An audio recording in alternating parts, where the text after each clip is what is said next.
بسم اللہ الرحمن الرحیم۔ السلام علیکم ورحمۃ اللہ وبرکاتہ۔ آج کا ہمارا لیکچر اصحاب الفرائض کے حصص کی تفصیل کے حوالے سے ہے۔ اصحاب الفرائض کے حصص کی تفصیل کے حوالے سے زوجین کے حصص، میاں اور بیوی کے حصوں کو تفصیل سے بیان کر دیا گیا۔ تو آج ہم چلتے ہیں اصحاب الفرائض کے حصص کی تفصیل کے اگلے حصے کی جانب، جس میں ہم فروع کے حصص کی تفصیل کو بیان کریں گے۔ فروع کے حصص کی تفصیل میں جانے سے پہلے یہ جان لینا ضروری ہے کہ فروع کے تمام مذکر اصحابہ ہیں۔ فروع کی تمام خواتین بیٹی پوتی اصحاب الفرائض میں سے ہیں، جن کے حصص کی تفصیل لیکچر کے آگے بیان ہو رہی ہے۔ اگلے حصے میں انشاءاللہ اس کی تفصیل کو بیان کیا جا رہا ہے۔ تو آئیے ہم چلتے ہیں فروع میں سے بیٹی کے حصے کی جانب۔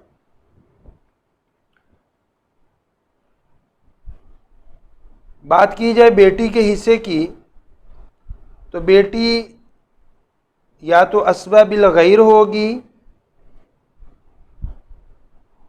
جب عاصب کا وجود ہوگا۔ عاصب یعنی میت کا بیٹا موجود ہو تو بیٹی اسبہ بالغیر بنتی ہے۔ ثلثان 2/3 اس وقت لے گی جب بیٹیاں متعدد ہوں، یعنی ایک سے زائد ہوں، اور 1/2 لے گی جب بیٹی صرف اکیلی ہو، ساتھ بیٹا وغیرہ کوئی بھی نہ ہو۔ تو چلتے ہیں بیٹی کے حصص کی تفصیل کی جانب۔ بیٹی 2 حیثیت سے حصہ لیتی ہے۔ پہلی حیثیت ہے اسبہ بالغیر ہونے کی حیثیت سے، اور دوسری حیثیت ہے صاحب فرض ہونے کی حیثیت سے۔ اگر اسبہ بالغیر ہونے کی حیثیت سے صرف حصہ لے تو اس صورت میں، اس حالت میں صرف بیٹی کی ایک ہی حالت بنتی ہے، وہ صرف اسبہ بالغیر کی ہے۔ اگر بیٹی صاحب فرض کی حیثیت سے حصہ لے تو اس صورت میں اس کی 2 صورتیں بنتی ہیں۔ لہذا کل ملا کے بیٹی کے وارث بننے کی 3 صورتیں بنتی ہیں۔ پہلی صورت اسبہ بالغیر، جب بیٹی اسبہ بالغیر کی حیثیت سے حصہ لے رہی ہو تو اس صورت میں بیٹی کا حصہ بیٹے کے حصہ سے آدھا ہوگا۔ اس کی دلیل اللہ تعالیٰ قرآن مجید میں فرماتے ہیں، یوصیکم اللہ فی اولادکم للذکر مثل حظ الانثیین۔ اللہ تمہاری اولاد کے باب میں تمہیں ہدایت دیتا ہے کہ لڑکے کا حصہ 2 لڑکیوں کے برابر ہے۔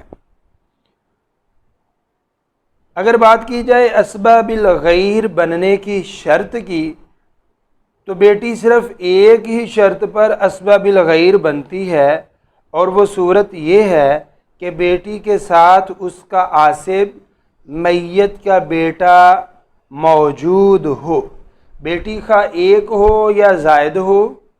اسی طرح بیٹا ایک ہو یا زائد، ہر صورت میں بیٹا بیٹی کو اسبہ بنا لے گا، اور للذکر مثل حظ الانثیین کے فارمولے کے تحت ان میں ترکے کو تقسیم کیا جائے گا۔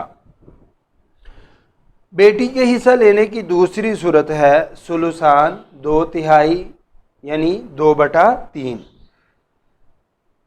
ثلثان 2/3 یہ سب سے بڑا حصہ ہے جو بنات کے فریق سے مراد گروہ کو ملتا ہے۔ واضح رہے کہ اوپر والے درجہ کی بنات کے ایک طبقہ کو یہ فرض مل گیا تو نیچے والے درجہ کے طبقہ میں موجود بنات کو فرضاً کچھ حصہ نہیں ملے گا۔ البتہ نیچے درجے کا کوئی عاصب ہو تو اسباب الغیر کی حیثیت سے حصہ ملے گا۔ اوپر درجے کی بنات یا نیچے درجے کی بنات، اس حوالے سے ہم انشاءاللہ مسئلہ تشبیب کے اندر تفصیل سے بیان کریں گے۔ ثلثان لینے کی بیٹی کے دلیل کیا ہے؟ اللہ تعالیٰ قرآن مجید میں فرماتے ہیں فَإِن كُنَّ نِسَاءً فَوْقَ اثْنَتَيْنِ فَلَهُنَّ ثُلُثَا مَا تَرَكَ، اور اگر لڑکیاں 2 سے زائد ہیں تو ان کے لیے ترکے کا 2/3 ہے۔ اگر بات کی جائے ثلثان ملنے کی شرائط کی، تو بیٹیوں کو بنات کو ثلثان 2/3 حصہ 2 شرائط پر ملتا ہے۔ ایک یہ کہ بنات کے ساتھ میت کا بیٹا نہ ہو، کوئی عاصب موجود نہ ہو، اور دوسری یہ کہ بنات کی تعداد 2 یا 2 سے زائد ہو، 2 سے کم ہو، 1 ہو تو پھر اس کا حصہ لینے کی صورت اور ہو جائے گی۔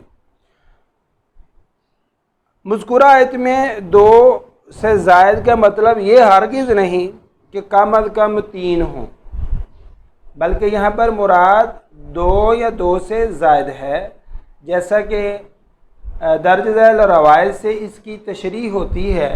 نبی مہربان صلی اللہ علیہ وسلم نے میت کا بیٹا نہ ہونے کی صورت میں صرف 2 بیٹیوں کو ثلثان دیا ہے۔ حدیث مبارکہ کے الفاظ کچھ یوں ہیں: جاءت امرأۃ سعد بن الربیع ببنتی سعد الى النبی صلی اللہ علیہ وسلم فقالت یا رسول اللہ ہاتان ابنتا سعد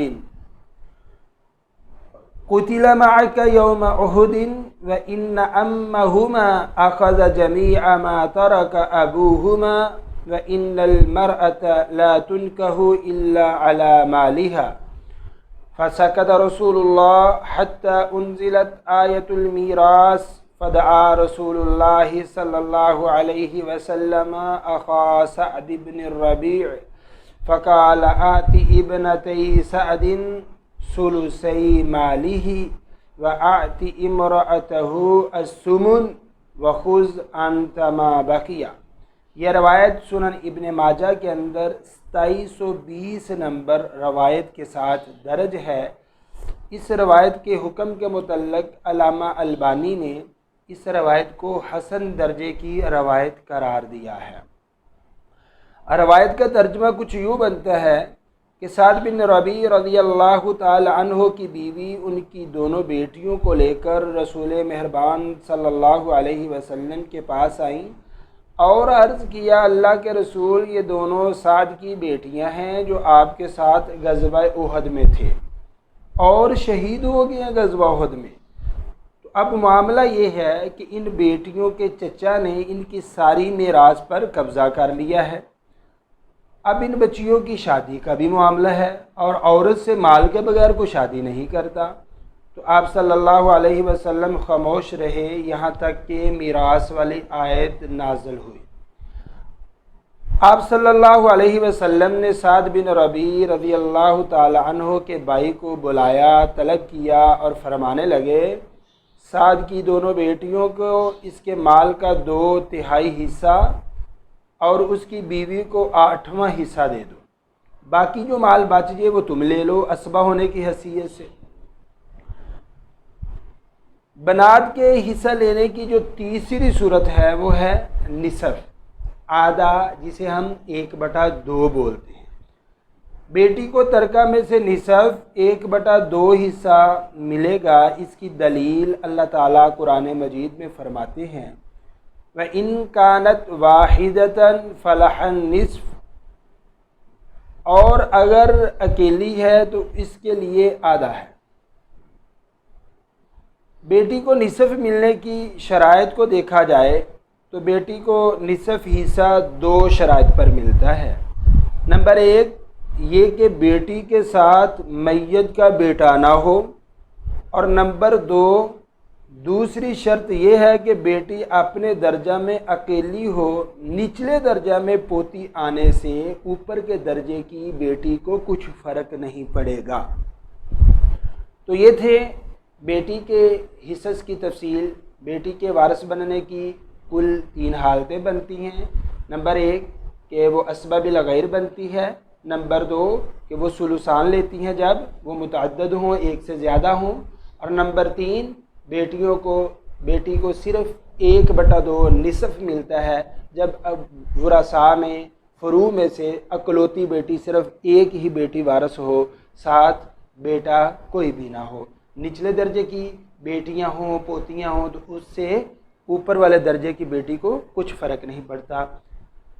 تقسیم جائیداد کے حل کے لیے آپ احباب سکرین پر موجود نمبر پر میسج بھی کر سکتے ہیں، کال بھی کر سکتے ہیں، اور ایسے ہی سکرین پر موجود دیے گئے ای میل ایڈریس پر میل کے ذریعے بھی آپ کسی طرح کا بھی آپ کو وراثت کے متعلقہ سوال ہو تو آپ احباب بلا تردد آپ سوال کر سکتے ہیں۔ انشاءاللہ قرآن اور حدیث کی روشنی میں آپ احباب کی رہنمائی کی جائے گی۔ السلام علیکم ورحمۃ اللہ وبرکاتہ۔